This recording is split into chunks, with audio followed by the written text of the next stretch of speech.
kinuha nila yung budget ng DepEd at isa yan sa mga rason kung bakit ako nag-resign sa Department of Education. Hindi na ako papayag na sa susunod na taon, ganyan pa rin ang gawin nila at ako yung mananagot sa ginagawa nila. Kaya yan yung sinasabi ko, bakit pa tayo mag-question and answer dito para atakihin niyo ako? Ang masusunod lang naman sa budget, 2 tao lang. Diba? Ang susunod nun na halimbawa ko ay yung budget ng Office of the Vice President. Kung makikita nyo, September 2023, merong lumabas na press release ang Makabayan Bloc. Sabi nila, may meeting kami with Congressman Martin Romualdez. Pinag-uusapan namin ang pagtanggal ng confidential funds. September yon.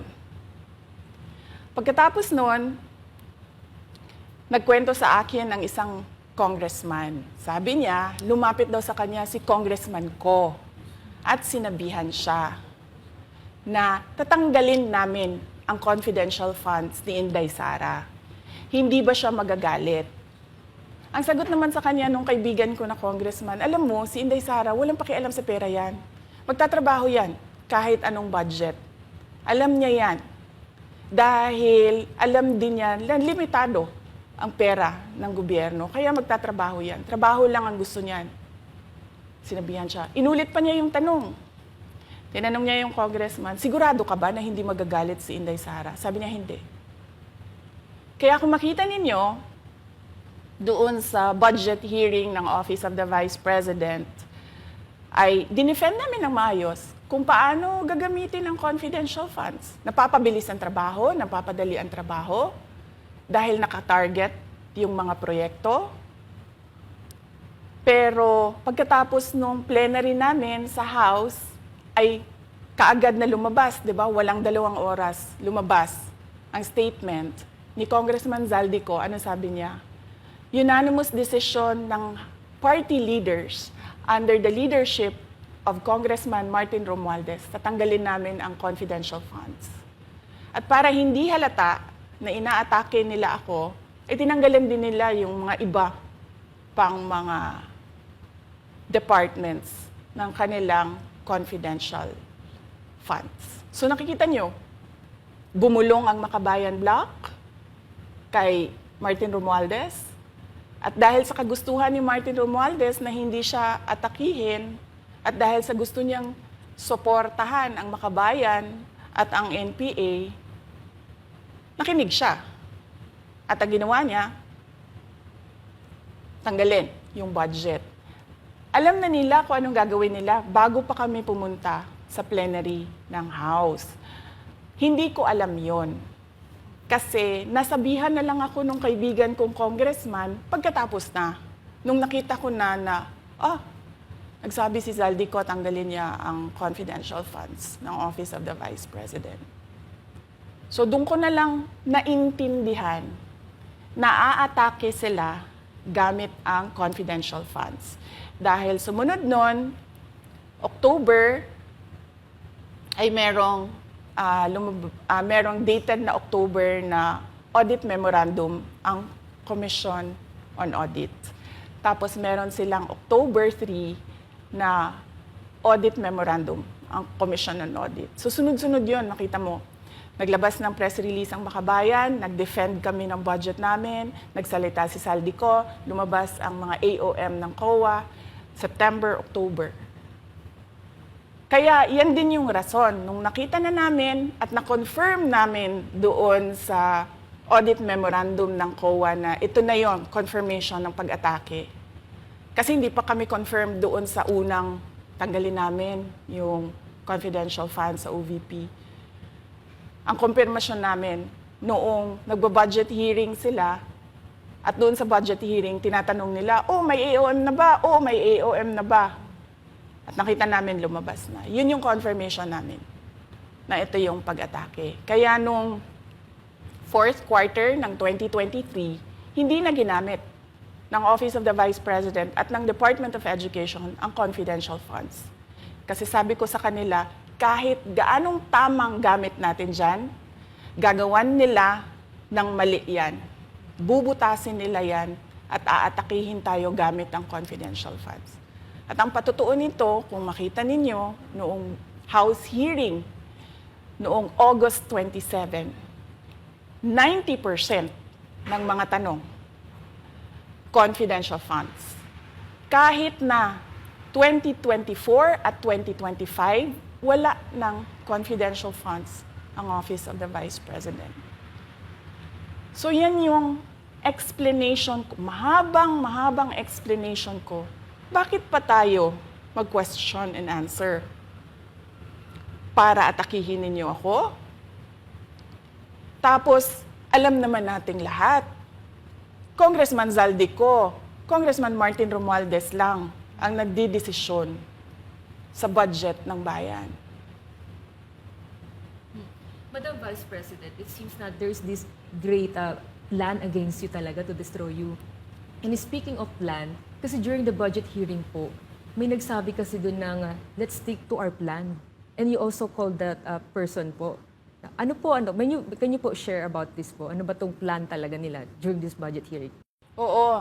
Doon sa budget hearing na nangyari noong August 27, nakita nyo na, meron na silang nakahandang PowerPoint presentation, meron na silang nakahandang audiovisual presentation, meron na silang nakahanda na script na binabasa, at yung isa pa nga na congresswoman na sabi niya, wala akong panahon, basta mahaba ito, hindi ko mabasa letter per letter.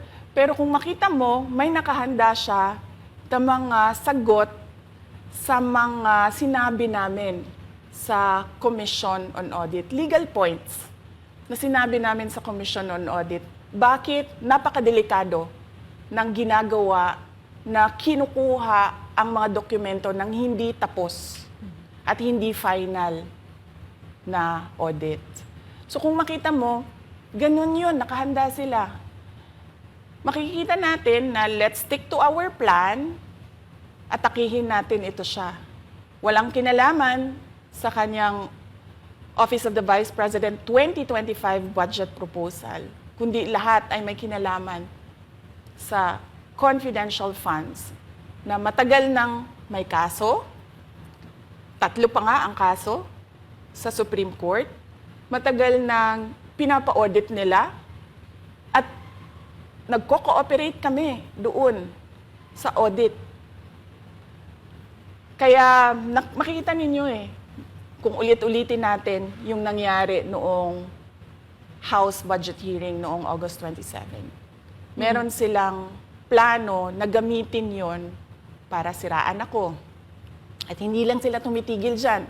Kung makita ninyo, ngayon naman nasa DepEd budget sila ng pagsira ng pangalan ko. Kahit wala akong kinalaman doon sa mga observations ng Commission on Audit, sinasabi nila na kasalanan ni Inday Sara yan. At going back po dito sa budget hearing, Madam Vice President, kasi mukhang hindi talaga nagustuhan ng mga kongresista ang inyo pong naging sagot. At naglabas nga po sila ng kanilang statement about pa din dito sa confidential fund. And itong si Franz Castro, nagsabi siya dito nga daw ay posibleng ito ay isang impeachable offense. Ano pong reaction niyo dito? Hindi na bago ang usapin ng pag-impeach sa akin. Kung babalik tayo nung nakaraang taon, ay nagsalita na si Franz Castro noong November 2023.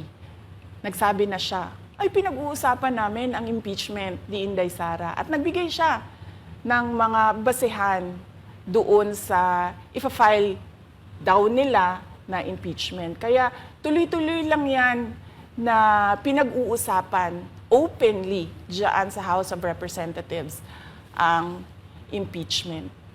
At lagi nandyan sa gitna si Franz Castro sa usaping impeachment sa akin. Unang-una, walang misuse ng confidential funds, walang misuse ng funds ng Department of Education. Kaya ngayon, ay pinipilit nilang gawan ng basihan yung mga sinasabi nila na impeachment sa akin. Kaya hindi bago yan na pinag-uusapan ang impeachment. Kasama yan sa plano nila laban sa akin. Ma'am, regarding naman po dito, kasi sa plano daw po nila, ay bigyan kayo ng 0 or 1 peso budget ang OVP po. Kung sakaling mangyari po ito, ano ang magiging hakbang po? Narinig din namin na merong defunding, i-defund daw ang Office of the Vice President budget. Narinig din namin na posibleng piso lang ang ibigay na budget sa Office of the Vice President. Handa ako sa Office of the Vice President na magtrabaho kahit walang budget. Maliit lang yung opisina namin, maliit lang yung operations namin, kaya kayang-kaya namin na magtrabaho kahit walang budget. Alam naman namin na kapartiyan ng pag-atake. Kaya kami, tutuloy-tuloy lang din kami sa kailangan namin gawin para sa bayan. Madam Vice President, panghuli na lang po, no? Sa kabila po ng nararanasan ninyo na pag-atake, kaliwat kanan, at ang kalagayan po ng ating bansa, ano po ang inyong mensahe sa ating mga kababayan? Unang-una mensahe ko sa ating mga kababayan, huwag silang magpadala sa ingay ng politika. Kung makikita natin sa kasaysayan, lagi talagang inaatake ang Vice President dahil siya yung tinitingnan ng mga tao na baka magiging sunod na presidente. So lahat ng mga gustong tumakbong presidente ay uunahin nila atakihin talaga ang Vice President. Kaya huwag sila magpadala sa ingay ng paninira at politika. Pangalawa, isa-isahin nila ang bawat papel sa budget ng 2023 at 2024 at 2025. At pangatlo, kailangan magkaisa tayo na tumulong sa mga nangangailangan. Dumadami ang naghihirap na mga pamilya. Dumadami ang nakakaranas ng gutom. Kaya kailangan tayo, kaya kami tutuloy din ang trabaho namin kahit walang budget. Dahil alam namin na yan yung pinaka-importante sa ngayon. Na matulungan yung mga kababayan natin na naghihirap at walang makain. Yan yung totoong problema ng bayan natin. Once again, ma'am, maraming salamat po sa pagkakataong pinagkaloob niyo po sa amin at nabigyang linaw po ang mga isyong ngayon na headlines po sa iba't ibang media. Maraming salamat po ni Madam Vice President. Thank you very much. Shukran.